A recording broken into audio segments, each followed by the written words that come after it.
At sa buong mundo, ito ang balita.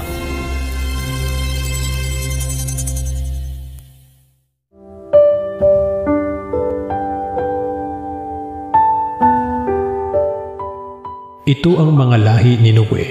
Si Noe ay lalaking matuwid at sakdal noong kapanahunan niya.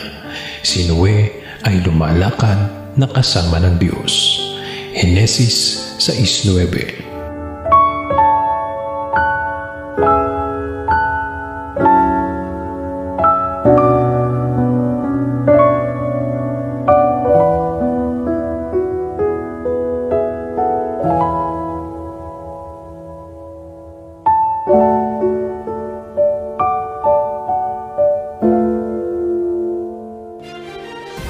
At yan ang ating naging balitaan ngayong araw ng Sabado. Aming inilahad ng buong katapatan kung paano namin nasaksihan.